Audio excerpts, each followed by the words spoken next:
रहे हैं, यानी कि आज जो अभी क्लास हम स्टार्ट कर रहे हैं वो किसकी स्टार्ट कर रहे हैं, वो पेपर 1 की मैथमेटिक्स को स्टार्ट कर रहे हैं। तो अगर आप पेपर 1 की तैयारी कर रहे हो तो ये आज की क्लास पेपर 1 के बच्चों के लिए है। पेपर 2 के बच्चों के लिए अगर पेपर 2 की तैयारी कर रहे हो आप, तो ये पेपर 1 का जो आज मैं पढ़ा रहा हूँ ना वो बिल्कुल सिंपल लगेगा आपको।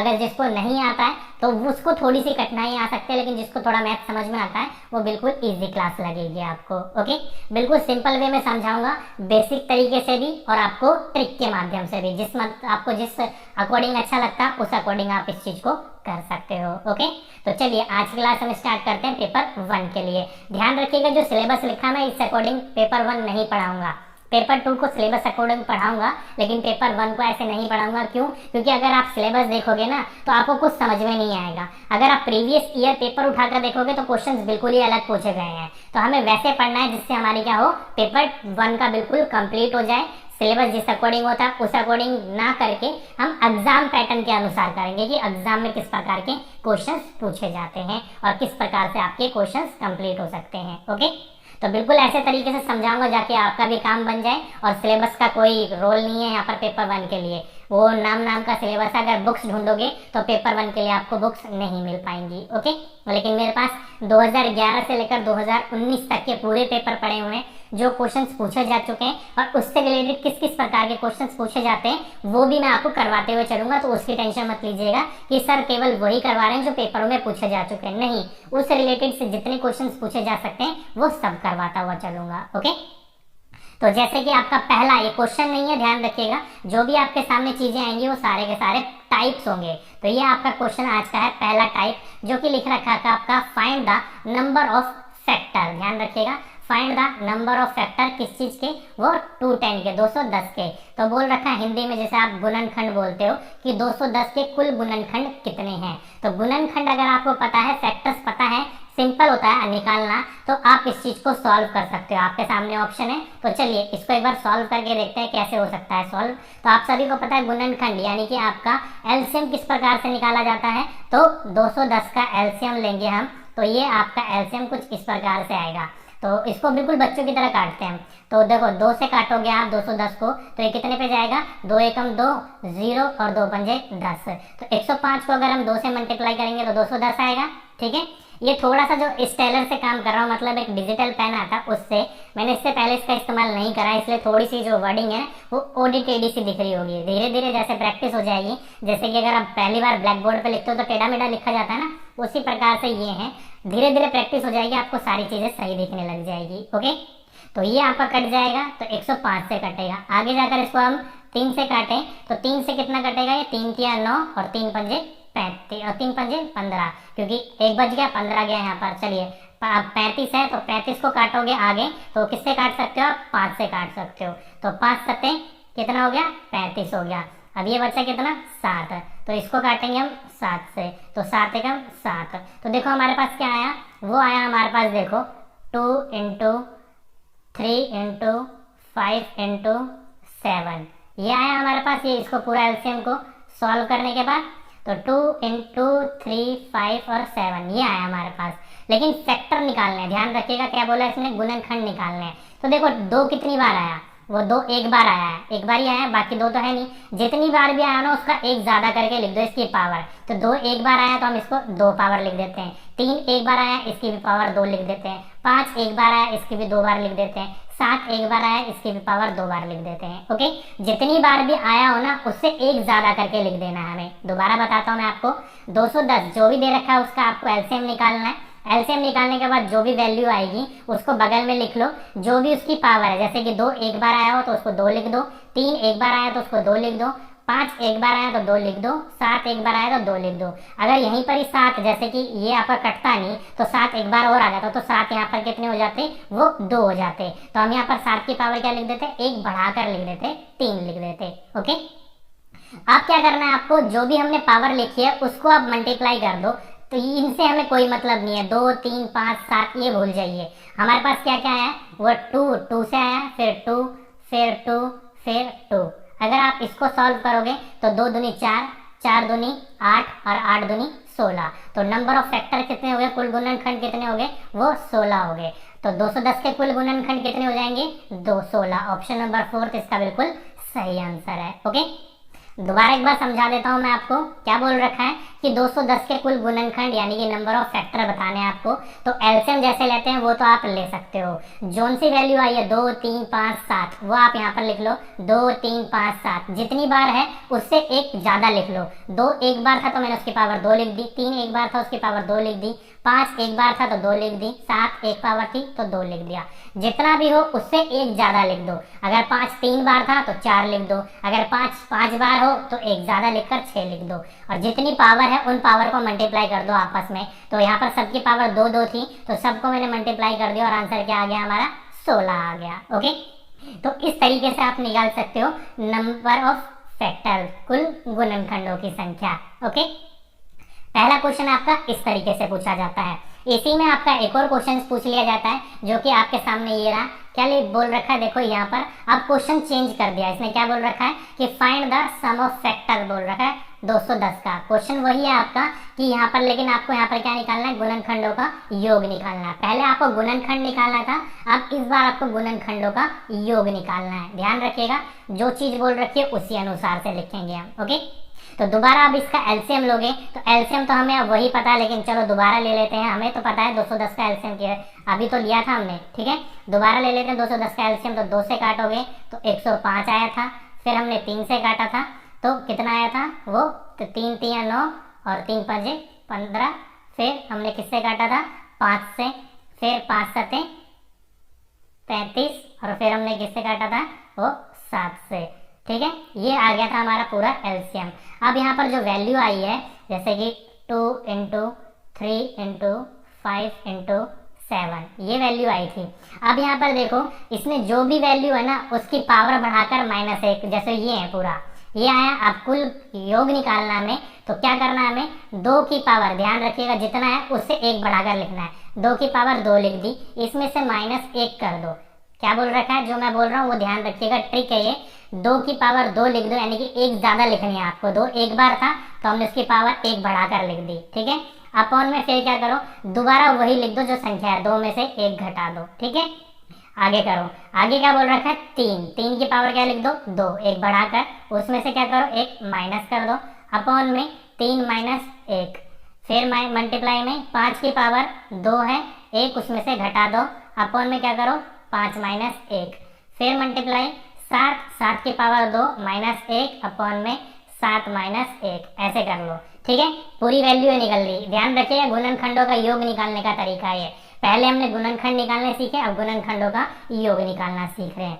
अब देखो इसको सॉल्व करोगे तो 2 की पावर 2 है, तो 2 की पावर 2 करोगे मतलब 2 × 2 करोगे तो कितना हो जाएगा, ये 4 हो जाएगा और -1 हो जाएगा। 2 की पावर -1, बिल्कुल बच्चों की तरह करके दिखा रहा हूँ मैं आपको।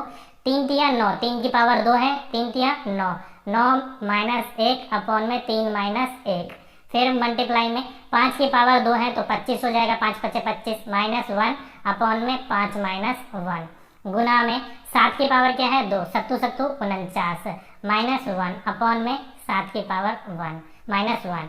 अब इन सबको सॉल्व कर दो, आपका आंसर आ जाएगा। 4 में से 1 गया, क्या आएगा 3 अपॉन में 2 में से 1 गया 1, मल्टीप्लाई में 9 में से 1 गया 8 अपॉन में 3 में से 1 गया 2, मल्टीप्लाई में 25 में से 1 गया तो कितना आएगा, तो वो आएगा 24 अपॉन में 5 में से 1 गया 4, मल्टीप्लाई में 49 में से 1 गया 48 अपॉन में 7 में से 1 गया वो आएगा 6। तो ये आपका पूरी की पूरी इक्वेशन आ गई इस पूरे के पूरे इक्वेशन को सॉल्व करने के बाद। अब देखो इसको आप काटोगे तो 2 चौक 8, 2 4 जा 8 हो जाता है। आप इसको काटोगे तो 6 चौक 24 होता है, कट जाएगा। और इसको आप काटोगे तो 6 के पाड़े में 48 आता है, बिल्कुल आता है। 8 6 48 यानी कि 6 8 48 हो जाएगा, ये भी कट गया। तो इन सबको काटने के बाद आपकी इक्वेशन क्या आई, 3 × 4 × 6 × 8, ये आ गया आपका पूरा का पूरा इक्वेशन काटने के बाद। नीचे हमेशा 1 होता है, कोई मतलब नहीं होता, सबके नीचे 1 1 होता है, तो आप 1 1 को भूल सकते हो। ओके, अब इसको मल्टीप्लाई करोगे तो क्या हो जाएगा ये आपका, तो मल्टीप्लाई करके देख लो, आपका पूरा का पूरा आंसर निकल आएगा। कैसे निकालेंगे आपका आंसर, तो देखो 4 तिया 12, बिल्कुल बच्चों की तरह करेंगे, और 8 6 48, दोबारा इक्वेशन आ गई। तो अब 48 को 12 से मल्टीप्लाई करने के 2 तरीके हैं, या तो आप इसको सिंपली मल्टीप्लाई कर लो, जैसे आप कर सकते हो वैसे। मैं अपने तरीके से करने की सोचूं तो मैं आपको इसको है ना 48 दूनी में ध्यान रखिएगा, क्या करूंगा मैं, 48 दूनी 96, कितना होता है 96, तो 6 लिख दूंगा, 9 बचा, 48 से कम 48, और 48 में 9 जोड़ूंगा तो कितना आ जाएगा 57, तो ये क्या होगा 576। तो इस हिसाब से इसका आंसर क्या होगा, योग क्या आ जाएगा इसका 576 आ जाएगा। ओके, तो गुणनखंडों का योग इस प्रकार से निकालते हैं। दोबारा समझा देता हूं मैं आपको। एलसीएम लेना तो वही हमने पिछली बार जैसे सीखा था वैसे ही एलसीएम लेना है। जो भी आपकी वैल्यू हो, देखो 2 गुणा 3 गुणा 5 गुणा 7 ये लिख लेना है आपका। जितनी भी वैल्यू हो उसका 1 बढ़ाकर लिख देना, उसमें से -1 कर देना, अपॉन में 2 - 1 वैसे ही कर दो। फिर गुणा में 3 की पावर 1 बढ़ाकर लिख दो, -1 करो, अपॉन में 3 - 1 कर दो। फिर 5 बढ़ाकर 1 2 उसकी वैल्यू बढ़ाकर लिख दो, 1 अपॉन में 5 - 1 गुणा में 7 की पावर बढ़ा के लिख दो, -1 अपॉन में 7 - 1। ऐसे करके इस पूरे के पूरे इक्वेशन को सॉल्व करोगे तो क्या आ जाएगा आपका आंसर, वो 576 आंसर आ जाएगा। ओके, तो अगर आपसे क्वेश्चन में पूछे कि सम 210 का गुणनखंड, और ये 210 वाला ध्यान रखिएगा बहुत बार पूछा जा चुका है, कम से कम काफी बार ये क्वेश्चन पूछा जा चुका है केवल 210 का ही, इसलिए मैंने आपका एग्जांपल 210 का ही लिया है। ओके, तो गुणनखंड हमारा कितना आया था, नंबर ऑफ फैक्टर, तो 210 के 16 फैक्टर होते हैं, और वहीं पर सम ऑफ फैक्टर पूछे जाए 210 के तो कितने होते हैं 576 होते हैं। ओके, तो ये था आपका पहले टाइप के 2 प्रकार के क्वेश्चंस पूछे जाते हैं, किस प्रकार के वो। चलिए नेक्स्ट क्वेश्चन की ओर चलते हैं। तो नेक्स्ट क्वेश्चन ये है आपका नेक्स्ट टाइप का। यहाँ क्या बोल रखा है कि स्मॉलेस्ट कॉमन मल्टीप्लाई, यानी कि न्यूनतम सवगुणक जो है वो 12 और 16 का क्या होगा, और उसको क्या करना है, गुणा करना है किस चीज से, स्मॉलेस्ट कॉमन मल्टीप्लाई 10 और 15 से। मतलब आपको क्या निकालना है, 12 और 16 का न्यूनतम सवगुणक निकालना है, और 10 और 15 का न्यूनतम सवगुणक निकालकर उसको गुणा करना है। क्वेश्चन में ध्यान रखिएगा इसी चीज का कि बीच में साइन किस चीज का दे रखा है, गुणा का, जमा का, घटा का, भाग का, कोई भी साइन यहाँ पर देखने को मिल जाएगा। और साथ ही साथ में इस प्रकार के क्वेश्चंस की ये 7 प्रकार के इंपॉर्टेंट टाइप है जो कि क्वेश्चंस पूछे जाते हैं। ये मैं आपको प्रैक्टिस तो करवा ही रहा हूँ, साथ ही साथ में इसके प्रैक्टिस करने के लिए मैंने आपको नीचे वीडियो के डिस्क्रिप्शन में एक PDF का लिंक दे रखा है। उस PDF को ओपन करके उसमें कुछ प्रैक्टिस करने के लिए क्वेश्चन दे रखे हैं, और कुछ उसके आंसर भी है। आंसर कुछ मिसमैच हो सकते हैं, लेकिन जिस तरीके से मैं आपको समझा रहा हूँ उसी तरीके से करने की कोशिश कीजिएगा, आंसर आपका निकल जाएगा। ओके, क्वेश्चन पर डिपेंड, क्वेश्चन तो बिल्कुल सही है, आंसर कुछ मिसमैच हो सकते हैं, सारे के सारे गलत नहीं है, कुछ आंसर गलत है तो मिसप्रिंट हो गया टाइप कराने में, तो उसकी टेंशन छोड़ दीजिएगा, बस आप क्वेश्चन को सॉल्व करने पर फोकस करना। ओके, चलिए आप इस प्रकार के क्वेश्चन किस प्रकार से सॉल्व करते हैं उसके ऊपर ध्यान देते हैं। तो देखो यहाँ पर न्यूनतम सवगुणक यानी कि स्मॉलेस्ट कॉमन मल्टीप्लाई, जिसे आप LCM भी बोलते हो, ओके, लिस्ट कॉमन मल्टीप्लाई भी बोलते हो जिसे, तो वहां पर आप क्या करना है, तो 12 और 16, पहला क्या बोल रखा है आपको, यहाँ पर देखो 12 और 16 बोल रखा है। तो चलिए एक बार LCM लेके देखते हैं 12 और 16 का। तो LCM लेंगे 12 और 16 का, तो क्या आएगा, तो ये आएगा 2 6 12 और 2 8 16। फिर 2 से करते हैं तो 2 3 2 चौक, फिर आप इसको 2 से करेंगे तो क्या आएगा आपका, 3 का 3 आ जाएगा, ये 2 आ जाएगा। फिर 3 करेंगे तो 3, और फिर ये 2 आ जाएगा। ये 2 से करेंगे तो ये दोनों क्या आ जाएगा, 1 और 1। हमें क्या लाना है, 1 यही लाना है, नीचे तक करते रहो जब तक 1 1 ना आ जाए। ओके, चलिए अब यहाँ पर करते हैं 10 और 15 का। तो 10 और 15 इसका एलसीएम लेते हैं तो कितना आएगा, चलिए फिर इसको 2 से काटते हैं तो 2 पंजे 10 और 15 का 15। ठीक है, चलिए अब इसको किससे काट लेते हैं, 5 से काट लेते हैं। 5 एकम 5 और 5 3 15, इसको 3 से काट लेते हैं, 3 और 1। तो यहाँ पर देखो कितना आया, इसको मल्टीप्लाई करोगे तो आपको पता चल जाएगा। चलिए मल्टीप्लाई करते हैं, 2 दूनी 4, 4 दूनी 8, 8 3 24, 8 दूनी 16, 8 3 24, और 24 दूनी आप सभी को पता है 48। तो ये होगा 24 दूनी 48। तो यहाँ तक तो आ गया आपका 48। अब यहाँ पर इसको सॉल्व करें तो 5 दूनी यानी कि 2 पंजे, 5 दूनी 10 और 10 3 30। तो यहाँ पर क्या आ जाएगा, 30। अब यहाँ बीच में साइन किस चीज का था, वो गुणा का था। तो वहीं पर ही जाकर अगर मैं 48 को गुना कर दूं 30 से तो आपका आंसर निकल जाएगा। तो इसको मल्टीप्लाई करने के 2 तरीके हैं, किसी भी तरीके से आप कर सकते हो, वो आपके ऊपर डिपेंड करता है। ओके, अब देखो यहाँ पर देखो मैं इसको मल्टीप्लाई बिल्कुल बच्चे तरीके से, क्योंकि कैलकुलेशन ही मेन होती है। 48 को नीचे 3 से मल्टीप्लाई करो तो 8, यहाँ पर 3 का टेबल तो सबको ही आता है, तो 8 3 24, 4 2 आ जाएगा, 4 3 12 और 12 और 2 14, 144। तो 1440, तो ये क्या हो गया आपका 1440। क्यों? क्योंकि 30 में एक जीरो भी थी, लेकिन हमने मल्टीप्लाई केवल 3 से करा था। ओके, तो 48 को 30 से मल्टीप्लाई करेंगे तो 1440 आएगा। तो ऑप्शन नंबर 4 इसका बिल्कुल सही आंसर था। ओके, ध्यान रखिएगा क्या बोल रखा है, 12 और 16 का न्यूनतम सर्वगुणज, और बीच में जो बोल रखा है सबसे ज्यादा मेन इंपॉर्टेंट यही है आपका कि बीच में क्या बोल रखा है। उसने बीच में गुणा बोल रखा है तो गुणा कर दिया हमने, और यहीं पर ही इसको घटा बोल रखा होता तो हम 48 में से 30 घटाते तो कितना आंसर आता हमारा 18। ओके, देखो आंसर बदल गया। वहीं पर ये बीच में जमा बोल देता तो 48 में हम क्या जमा करते, 30 जमा करते, तो कितना आ जाता आपका 4 3 7 78 आ जाता। वही डिपेंड करता है बीच में बोल क्या रहा है वो। ओके, बस यहीं पर ही फोकस करने की बात है कि बीच में साइन किस चीज का है।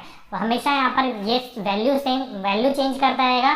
न्यूनतम सर्वगुणज कॉमन मल्टीप्लाई निकालने के लिए आपको बोलेगा और आप उस चीज को वैसे ही सॉल्व कर दीजिएगा। ओके, जैसे कि मैं आपको बोल चुका हूँ, प्रैक्टिस करने के लिए नीचे मैंने दे रखे हैं क्वेश्चन, उनको प्रैक्टिस जरूर कीजिएगा। ओके, चलिए नेक्स्ट टाइप की ओर चलते हैं। तो नेक्स्ट टाइप देखो बिल्कुल बहुत सिंपल है, लेकिन काफी बार पूछा जा चुका है। ये पेपर उठा के देखो तो आपको पता चल जाएगा कि number of degrees in 4 1/3 right angle. ध्यान रखिएगा क्या बोल रहा है आपका कि 4 और 1/3 समकोण में डिग्री का संख्या बताइए।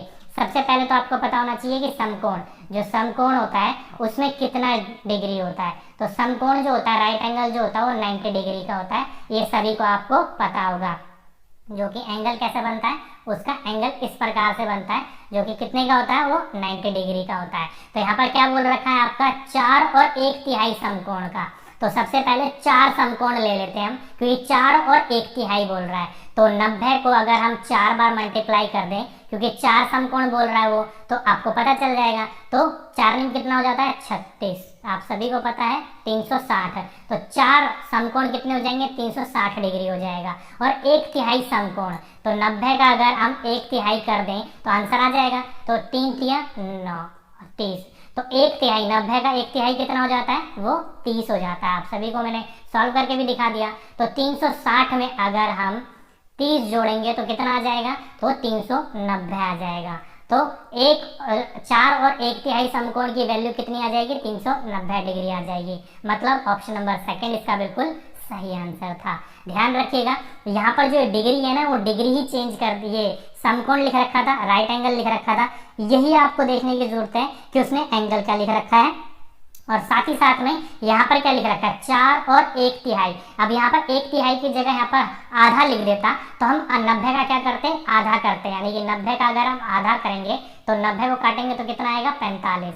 1/3 की जगह पर हमने यहाँ पर क्या कर दिया, 1/2 मतलब आधा कर दिया। अब यहीं पर ही 90 का ये क्या कर देता, 1/5 कर देता, 1/5 कर देता, तो हम 90 का 1/5 काटते। वहीं पर ये 90 का ये 1/9 कर देता तो हम 90 का 1/9 काटते। ओके, तो डिपेंड रखिएगा कि वो 1/3 बोल रहा है, 1/2 बोल रहा है, क्या बोल रहा है। ओके, यहाँ पर 4 5 6 कुछ भी बोल सकता है, तो उसी अनुसार से। तो 90 हम 4 बार डिग्री लेंगे तो 360 आ जाता, इसलिए 3 को प्लस करा तो 390 आंसर हमारा बिल्कुल सही आंसर था। ओके, और साथ ही साथ में यहाँ पर समकोण था। अब समकोण के अलावा क्या क्या दे रखा है उसके ऊपर डिपेंड करता है आपका। जैसे कि मैंने आपके लिए यहाँ पर कुछ क्वेश्चंस, कुछ फिगर बना रखे हैं। देखो क्वेश्चन तो आपका वही है, 4 और 1/3 समकोण में डिग्री की संख्या क्या है।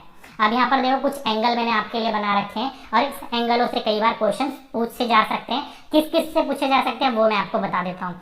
पहला देखिए एक्यूट एंगल है, जिसे आप हिंदी में न्यून कोण भी बोलते हो। एक्यूट एंगल जो होता है 90 डिग्री के बाद, यानी कि 90 डिग्री के बाद जितने भी एंगल बनते हैं वो सारे के सारे एक्यूट एंगल कहलाते हैं। 90 डिग्री, जैसे कि ये अगर हम मैं यहाँ से एक लाइन खींच दूं तो ये क्या हो जाएगा 90 डिग्री हो जाएगा। इसके नीचे जितने भी डिग्री बनेंगे, जितने भी एंगल बनेंगे, वो सारे के सारे क्या कहलाएंगे, एक्यूट एंगल कहलाएंगे, मतलब न्यून कोण कहलाएंगे। तो यहाँ से क्वेश्चन तो पूछे जाने का चांस है नहीं, क्योंकि एक्यूट एंगल करके पूछ लिया जाएगा तो वो आपको डिग्री भी बताएगा, तभी आपको पता चल पाएगा कि कौन सा एक्यूट एंगल है। ये 45 डिग्री है, 40 डिग्री है, 62 डिग्री है, 72 डिग्री है, कितने डिग्री का एक्यूट एंगल है। ओके, उसी प्रकार से राइट एंगल यानी कि समकोण, ये फिक्स होता है 90 डिग्री ही होता है, इसलिए समकोण से ज्यादातर क्वेश्चंस देखने को मिलते हैं। ओके, तीसरे निकल के आता है आपका एब्ट्यूस एंगल। एब्ट्यूस एंगल को क्या कहा जाता है? अधिकोण कहा जाता है। अधिकोण भी आपका वो कोण होता है जो कि आपका 90, जो कि अगर मैं यहाँ से एक लाइन खींच दूं तो ये क्या कहलाएगा? आपका 90 डिग्री कहलाएगा। 90 डिग्री से लेकर 180 तक जो भी आपके एंगल होते हैं वो सारे के सारे क्या होते हैं? मतलब इस तरफ वाले, वो सारे के सारे क्या होते हैं? वो एब्ट्यूस एंगल होते हैं। तो एब्ट्यूस एंगल से भी क्वेश्चन पूछे जाने के चांसेस नहीं है, क्योंकि अगर आपको एब्ट्यूस एंगल दे रखा होगा तो आपको ये भी बताएगा कि कौन सा एब्ट्यूस एंगल है। 90 के बाद जितने भी एंगल बनेंगे वो सारे के सारे एब्ट्यूस बनेंगे। ओके, चाहे वो 110 हो, 130 हो, 135 हो, 140 हो, जितने भी हो वो सारे का सारा आपको एंगल बताना पड़ेगा, उसको डिग्री बतानी पड़ेगी। अगर वो डिग्री बता देगा तो क्वेश्चन तो वहाँ पर सिंपल ही हो गया। ओके, जैसे यहाँ पर समकोण लिख रखा है, समकोण कितने का होता है? 90 डिग्री का। पता होगा तभी तो सॉल्व करेगा बच्चा। तो एब्ट्यूस से भी पूछे जाने के चांसेस कम है आपके। ओके, नेक्स्ट की ओर चलें तो नेक्स्ट वाला क्या है यहाँ पर? वो है आपका स्ट्रेट एंगल, यानी कि आपका जिसको आप हिंदी में क्या बोलते हो? सीधा कोण बोलते हो, जो कि कितने का होता है? वो 80 डिग्री का होता है। कितने का? 180 डिग्री का। तो यहाँ से क्वेश्चन पूछे जाने के चांसेस हैं। अगर आपसे पूछा जाए कि सीधा कोण, अगर मैं यहाँ पर समकोण की जगह पर सीधा कोण लिख देता तो यहाँ पर हम 90 से मल्टीप्लाई नहीं करते, कितने से मल्टीप्लाई करते? 180 से मल्टीप्लाई करते, क्योंकि सीधा कोण यानी कि स्ट्रेट एंगल जो होता है वो कितने का होता है?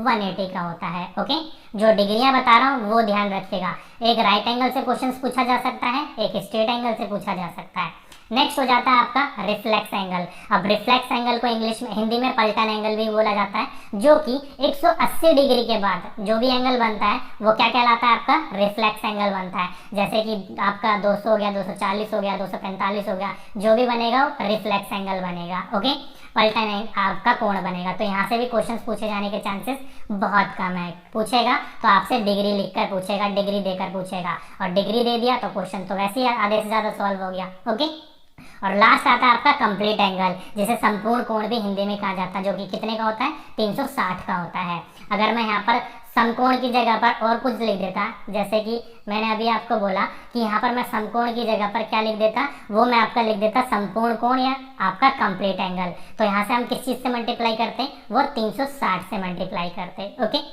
तो यहाँ पर देखिएगा क्या लिखा हुआ है? समकोण लिखा हुआ है, राइट एंगल यानी कि आपका समकोण, या फिर स्ट्रेट एंगल जिसे सीधा कोण, या फिर कंप्लीट एंगल जिसे संपूर्ण कोण भी कहा जाता है। इन तीनों को ज्यादा चांसेस है यहाँ पर पूछे जाने का, जो कि आपका राइट एंगल 90 डिग्री का होता है, स्ट्रेट एंगल 180 डिग्री का होता है, और कंप्लीट एंगल 360 डिग्री का होता है। ओके, और बाकी जो यहाँ पर लिखा होगा वो 4, 1 तिहाई, 1 पंजाई, 5, 6 कुछ भी लिखा हो, आप उसी से उस चीज को मल्टीप्लाई कर दो। जैसे कि आपका यहाँ पर समकोण की जगह पर ये मान लो कि आपका स्ट्रेट लाइन लिखा हुआ है। ओके, सीधा कोण लिखा हुआ है, तो सीधे कोण को हम क्या करेंगे? 180 डिग्री का होता है सीधा कोण। यहाँ पर क्या है? 4, तो हम इसको किससे मल्टीप्लाई करेंगे? 4 से, और 1 तिहाई, हम 180 डिग्री को 1 तिहाई करेंगे, फिर उसको आप इससे प्लस करेंगे, जब जाकर आपका आंसर आ जाएगा। ओके, तो ध्यान रखिएगा इस प्रकार का। लेकिन ज्यादातर जो पूछा जाता है वो समकोण का ही पूछा जाता है, ये वाला। ओके, बाकी किसी भी प्रकार का क्वेश्चन पूछा जाएगा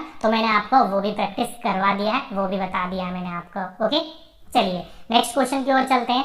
नेक्स्ट क्वेश्चन बोल रखा है आपका कि हाउ मेनी 1/8 आर इन 1/2, यानी कि 1/2 में 1/8 कितने हैं? ध्यान रखिएगा, इंग्लिश में आपका रिवर्स हो जाता है और हिंदी में आपका ये आपका इस तरफ से हो जा सकता है। कुछ भी बोल सकते हो, हिंदी में उल्टा है या इंग्लिश में उल्टा है। ओके, तो इसमें बोल रखा है कि 1/2 में कितने 1/8 हैं। ध्यान रखिएगा इस पॉइंट को, 1/2 में कितने 1/8 हैं। तो देखिए मैं आपको लिख दूं कि 1/2 लिखा हुआ है में कितने 1/8 है, मतलब डिवाइड करने के लिए बोल रहा है ना ये कि 1/2 में 1/8 कितने हैं, या 1/5 में 1/6 कितने हैं, कुछ भी देकर लिख सकता है आपको। तो इस प्रकार से आपको सॉल्व करना है कि 1/2 ऊपर लिखना है और उसके नीचे 1/8 लिख देना है। और ये आप सभी को पता है, जब कैलकुलेशन सॉल्व करते हैं तो सबसे नीचे वाली वैल्यू जो जाती है वो सबसे ऊपर जाती है, और ऊपर वाली वैल्यू जाती है वो यहाँ जाती है। ओके, सबसे नीचे वाली वैल्यू ऊपर जाएगी, ऊपर वाली वैल्यू यहाँ जाएगी। तो इस हिसाब से आप मल्टीप्लाई करोगे तो 1 × 8 ऊपर चला जाएगा और उसके नीचे आ जाएगा 2 × 1, यही होगा। इसको सॉल्व करोगे तो आपका 8 आएगा और नीचे 2 आएगा। अगर इसको सॉल्व करेंगे तो 2 चौक 8 होता है, यानी कि 4 आपका आंसर इसका बिल्कुल सही आंसर हो जाएगा। तो इस हिसाब से इसका आंसर क्या होगा? 1/4, ऑप्शन नंबर फर्स्ट इसका बिल्कुल सही होगा 4। ओके, अब यहीं पर ये आपसे पूछ लेता कि 1/5 में कितना 1/6 है। क्या क्वेश्चन है कि 1/5 में कितना 1/6 है, ये बोल रखा है, या 2/6 मान लो इसको।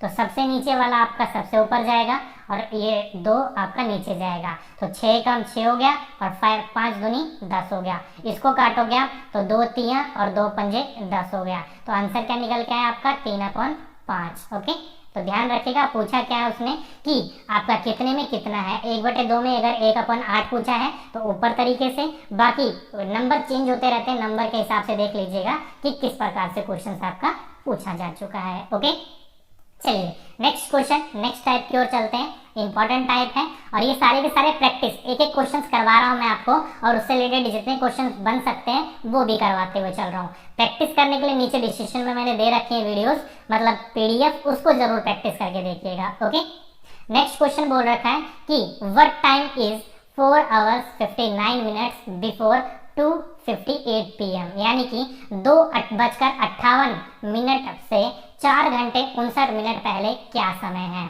अब समय से रिलेटेड बहुत इंपॉर्टेंट क्वेश्चंस पूछे जाते हैं, अगर आपने देखा होगा तो। ओके, अब इसको सॉल्व करने का देखो बिल्कुल बच्चों की तरह बताऊंगा, कैलकुलेशन भी आपका, क्योंकि यहाँ पर बच्चे कैलकुलेशन बहुत गलत करते हैं। तो सबसे पहले तो आपको ये ध्यान रखना है कि ये AM है कि PM है। ओके, जब भी आपको ये PM दिखे, AM दिखे तो छोड़ दो, अगर जब भी आपको PM दिखे तो आपको क्या करना है, उसको 24 आवर्स में चेंज कर देना है। जैसे कि 12 के बाद 1 बजता है ना, लेकिन हम 12 के बाद क्या बजाएंगे 13, 13 के बाद 14। ओके, ऐसे कर देंगे 24 आवर्स में। तो यहाँ पर देखो क्या लिख रखा है 2:58 PM, तो 2:58 को 12 बजे के बाद 2 घंटे बाद बजता है, तो 12 2 14, तो मैं 2:58 को 14:58 लिख सकता हूँ, बिल्कुल लिख सकता हूँ। ठीक है, हमने यहाँ पर क्या चेंज कर दिया, इसको 2:58 को 24 घंटे वाले वैल्यूज में चेंज कर दिया, 2:58 को 14:58 लिख दिया। अब यहाँ पर क्या पूछा है इसने कि 4:59 पहले क्या समय था, तो वही आपका इसमें से माइनस कर दो, 4 14 यानी घंटे घंटे के नीचे लिखो और मिनट मिनट के नीचे लिखो।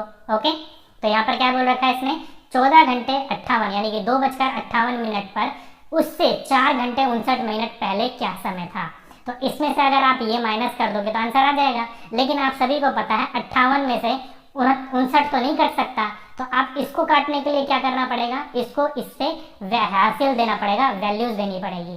तो लेकिन ये ध्यान रखिएगा ये घंटों में है और ये मिनट में है। तो घंटे में कितना, 1 घंटे में कितना मिनट होता है, 60 मिनट होते हैं। आप सभी को पता है कि 1 घंटे में 60 मिनट होता है। तो यहाँ से ये 1 नहीं दे सकता, देगा तो हमेशा 60 देगा। क्यों, क्योंकि ये घंटा है ये मिनट है, देगा तो इसको ये मिनट ही तो दे सकता है, और मिनट कितने होते हैं 60। तो हमने इसमें से 60 मिनट इसको दे दिए, तो 60 और 58 को हम प्लस करेंगे तो कितना आ जाएगा, लेकिन हमें प्लस करने की जरूरत नहीं है। क्यों, क्योंकि ये कैलकुलेशन ज्यादा बड़ी हो जाएगी। देखो 58 है, 58 यहाँ का, इसमें से एक 58 कट जाता है, बचा 1, 60 में से 1 गया तो कितना बचा 59। ठीक है, अब दोबारा काट के देखोगे तो यही आएगा। अगर हम इसको पहले प्लस करते तो हमारा टाइम वेस्ट होता, हमें टाइम बचाना है। ओके, तो 58 में से 58 काट दिया, इसमें से 1 बचा था, 60 में से 1 घटा दिया, 59 बचा। ठीक, कट गया। चलिए अब आगे चलते हैं। यहाँ पर देखो 14 ने 1 घंटा यानी कि 60 मिनट इसको दे दिया था, तो यहाँ पर कितना बचेगा, अब ये 14 में यहाँ पर घंटे ना होकर अब ये कितना बचेगा 13 घंटे, क्योंकि 1 घंटे तो इसने इसको दे दिया था 60। तो 13 में से अगर हम 4 घटाएंगे तो कितना बचेगा, तो ये बचेगा 13 में से 4 गए तो 9 बचेगा। ओके, तो ये 9 यहाँ पर आएगा। अब यहाँ पर देखो कि समय क्या होगा, ये AM होगा कि PM होगा, ये तो पता चल गया आपको कि 9:59 बज रहे होंगे, लेकिन ये AM है मतलब सुबह का है कि दोपहर का है यानी कि PM है। तो सबसे पहले देखो यहाँ पर क्या बोल रखा है PM है, और उसने पूछा क्या है कि 2:58 से 4 घंटे पहले क्या समय होगा, मतलब हमें PM से AM की तरफ ले जा रहा है, पहले ले जा रहा है, बाद में नहीं ले जा रहा। ओके, तो 2 से पहले 1 बजेगा, 1 से पहले 12 बजेंगे, 12 से पहले 11 बजेंगे, 11 से पहले आपका 10 बजेगा, 10 से पहले 9 बजेगा। तो उस हिसाब से आपका समय क्या हो जाएगा, वो 9:59 AM हो जाएगा। क्या हो जाएगा आपका AM हो जाएगा। तो 9:59 AM कहाँ पर है, तो ऑप्शन नंबर 4 इसका बिल्कुल सही आंसर होगा। ओके, ध्यान रखिएगा, दोबारा समझने की कोशिश कीजिए कि यहाँ पर देखो वैल्यू क्या थी, वो थी आपकी 2:58। क्या थी 2:58, इसको हमने चेंज क्या कर दिया 24 घंटे वाले में, यानी कि 14:58 लिख दिया हमने इसको। ओके, अब इसमें से 4 घंटे 59 मिनट पहले पूछा था, तो घंटे के नीचे घंटा लिखेंगे और मिनट के नीचे मिनट लिखेंगे। ओके, और आप सभी को पता है 4 में से 5 तो घटा नहीं सकते, वैसे ही 58 में से 59 घटा नहीं सकते, तो इसलिए आपने 14 ने इसको क्या दिया, हासिल दे दिया। लेकिन 14 घंटों में था और ये मिनट में था, तो घंटा वाला जो है वो मिनट में कैसे दे सकता है आपका, इसलिए उसने अपने आप को क्या दे दिया, उसने पूरा का पूरा 60 मिनट दे दिए। हमेशा जब भी हासिल देगा ना वो 60 मिनट ही देगा, उससे कम नहीं दे सकता, उससे ज़्यादा नहीं दे सकता। ओके, तो इसने 60 मिनट दे दिया, तो 60 में से अगर हम 59 घटा देंगे तो 1 बचेगा यहाँ पर, और 1 और 58 कितना हो जाएगा, 59। बस यही प्लस माइनस करने की वाली बात है, बाकी सारी चीज़ें सही हो जाएंगी। ओके, अब 14 ने 1 इसको हासिल दिया था, तो कितना बचा यहाँ पर, 13 बचा, और 13 में से हम अगर 4 घटाएंगे तो कितना बचेगा, 9 बचेगा, और वो कब का होगा, वो सुबह का 9:59 हो रहे होंगे। ओके, AM हो रहे होंगे। आपको अगर ऑप्शन में देखोगे तो AM और PM दोनों दिखेंगे, देखो सेकंड ऑप्शन दोनों दिखेंगे। वहीं पर ही आपको कंफ्यूज करने की बात है कि जल्दी जल्दी में बच्चे AM PM नहीं देखते और 9:59 पर लगाकर आ जाते हैं और आंसर वहां पर गलत हो जाता है और नंबर आया नंबर कट जाता है आपका। ओके, तो ये ध्यान रखिएगा AM है कि PM है। इसी से प्रकार का एक और क्वेश्चन पूछा जाता है, वो किस प्रकार का है, तो वो इस प्रकार का क्वेश्चन पूछा जाता है। क्या बोल रखा है, देखिए कि number of hours and minutes from 6:14 AM to 8:02 PM on the same day. यहाँ पर देखिए ये पढ़ने की जरूरत है, सेम डे मतलब किसी दिन 6:14 प्रातः से 8:02 साय तक घंटों तथा मिनटों की संख्या ज्ञात कीजिए। मतलब किसी दिन 6:14 सुबह के शाम तक 8:02 तक घंटे और मिनटों की संख्या ज्ञात करनी है कि कितना होगा। ओके, दोबारा क्वेश्चन को ध्यान रखिएगा। अब मैंने आपको बोला था कि AM और PM वालों को ध्यान रख लो, और PM वाला जो है उसको 24 घंटों में चेंज कर दो। अब यहाँ पर PM वाला कौन सी वैल्यू है, इंग्लिश में देखोगे तो पता चल जाएगा कि 8:02 जो है वो PM है। ओके, अब 12 बजे के बाद 8 कब बजता है वो आप सभी को पता है। अगर मैं 8:02 को क्या लिख दूं, क्या लिख सकता हूँ, तो वो लिख सकता हूँ मैं 20:02 लिख सकता हूँ, तो ये आपका 24 घंटे का समय हो जाता है। तो 8:02 को मैं 20:02 लिख सकता हूँ 24 घंटे के समय के अंतराल पर। तो 20:02 में से अगर मैं 6:14, क्योंकि AM है, शुरू की शुरुआत हुई है, AM कभी चेंज नहीं होता 24 घंटे में। ओके, AM पहले से ही ऑलरेडी चेंज होता है 24 घंटे में। तो इसमें से अगर मैं 6:14 यानी कि घंटे के नीचे घंटा लिख दिया और मिनट के नीचे मिनट लिख दिया, तो इसमें से अगर मैं माइनस कर दूं तो आपका आंसर निकल आएगा। तो देखो दोबारा 2 में से 14 तो मैं घटा नहीं सकता, तो क्या करूंगा, मैं यहाँ से इसको हासिल दूंगा और कितना देगा ये, 60 हासिल देगा, और 60 और 2 कितना हो जाएगा, 62। अब इसमें से अगर हम 62 में से 14 को घटाएंगे तो आंसर आपका निकल आएगा। तो दोबारा बच्चों की तरह घटाते हैं हम, 6 में से हासिल दिया इसको 62, यानी कि 62 था ये, तो इसको हम 62 लिख लेते हैं। ठीक है, इसको हटा देते हैं। अब 6 ने इसको हासिल दिया तो ये बन गया 12, और 12 में से 4 गए तो बचा 8। यहाँ पर 6 ने इसको हासिल दिया तो 5 बन गया था, 5 में से 1 गया तो ये बचा 4।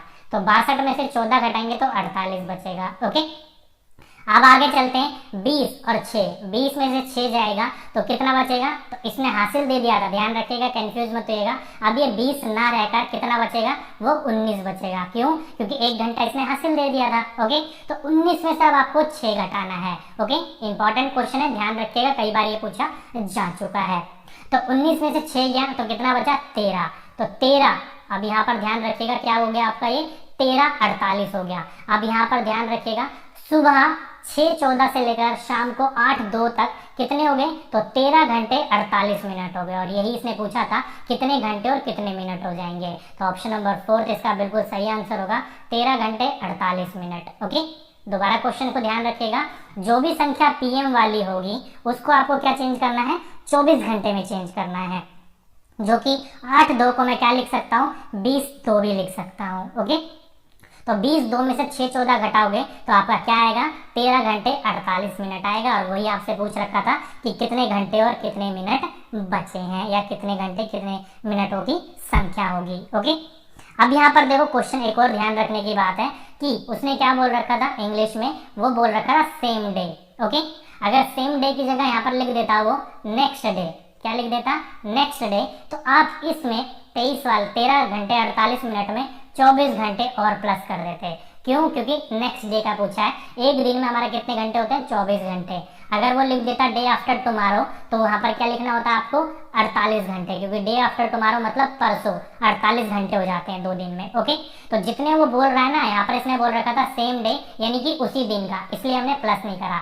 अगर वो नेक्स्ट डे लिख देता तो 24 घंटे प्लस करते। डे आफ्टर टुमारो लिख देता या डे बिफोर टुमारो लिख देता तो डे आफ्टर टुमारो हो जाता है परसों और डे बिफोर टुमारो हो जाता है मतलब बीता हुआ परसों। ओके, तो ध्यान रखिएगा उसने लिखा क्या है। हिंदी इंग्लिश दोनों में देखने को मिलेगा आपको। जहां पर भी जो भी लिखे देखने को मिले, आप उसी अनुसार उस चीज को क्लिक करिएगा, उसी अनुसार उसको सॉल्व कीजिएगा। ओके, तो यहाँ पर इसके कुछ इंपॉर्टेंट क्वेश्चंस आपके ये सारे के सारे थे। आज ये कुछ ज़्यादा ही लंबी क्लास हो गई, तो आज केवल यहीं तक ही रहने देते हैं। ओके, इसके आगे हम नेक्स्ट क्लास में सॉल्व करेंगे। ओके, तो ये कुछ इंपॉर्टेंट 3-4 प्रकार के क्वेश्चंस थे। उसमें किस किस प्रकार के क्वेश्चंस पूछे जा सके हैं या किस किस प्रकार के क्वेश्चंस पूछे जा सकते हैं, वो मैं आपको प्रैक्टिस करने के लिए दे रहा था, यानी कि क्वेश्चंस करवाने की कोशिश कर रहा था। और जैसे कि मैंने आपको बोला कि हम धीरे धीरे डिजिटल तरफ यानी कि पूरा सेटअप चेंज कर रहे हैं, तो ये मैंने आपका एक स्टाइलर लिया है, मतलब पेन लिया है, डिजिटल पेन, जो कि आपको लिख के दिखा सकूं। ये थोड़ा सा ब्लैक बोर्ड की तरफ ही होता है, लेकिन मुझे आज पहली बार लिखा है तो थोड़ी सी हैंड राइटिंग आई एडिटेड ही है, लेकिन धीरे धीरे ठीक हो जाएगी ये। ओके, तो उसकी टेंशन आप मत लीजिएगा, धीरे धीरे प्रैक्टिस करूंगा तो हो जाएगा ये बिल्कुल सही। ओके, बाकी ये कुछ क्वेश्चन थे, आपको समझाने की कोशिश करी कि किस प्रकार का पेपर में क्वेश्चन पूछे जाते हैं।